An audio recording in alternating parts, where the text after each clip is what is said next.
Hello everyone, আজি হৈছে মা দেউতাৰ এনিভাৰ্চাৰী আৰু এম এনিভাৰ্চাৰী বুলি বনাবলৈ লৈছোঁ কাষ্টাৰ্ড। তাৰ বাবে লৈছোঁ কাষ্টাৰ্ড পাউডাৰ, ড্ৰাই ফ্ৰুটছ, গাখীৰ আৰু সোৱাদ অনুসৰি চেনি। প্ৰথমে গাখীৰখিনি উতলাই লৈছোঁ আৰু অলপ ঠাণ্ডা গাখীৰত কাষ্টাৰ্ড পাউডাৰখিনি মিহলাই ল'লোঁ। এতিয়া গাখীৰত সোৱাদ অনুসৰি চেনি দি তাত কাষ্টাৰ্ড পাউডাৰখিনি দি ভালদৰে মিহলালোঁ।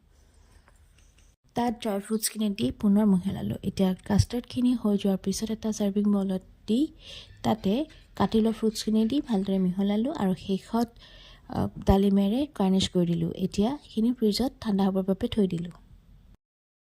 কেক অবিহনে যিকোনো চেলিব্ৰেশ্যন আধৰুৱা, সেয়ে এতিয়া আমাৰ হৈছে কেক কটাৰ পৰ্ব আৰু কেক কাটিবলৈ জুনুকা আৰু জিৰণিৰহে আগ্ৰহ বেছি। দেখিছেনে তেওঁলোকে কেনেকৈ চাই আছে যেন সিহঁতি খাইহে পেলাব।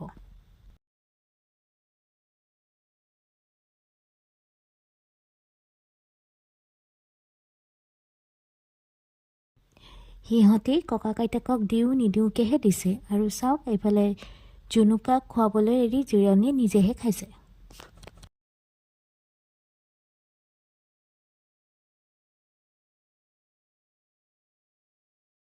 কেকৰ সৈতে মই বনোৱা কাষ্টাৰ্ড আৰু মিঠাইৰ সৈতে আজিৰ এনিভাৰ্চাৰী স্পেচিয়েল গধূলিৰ চাহকাপ।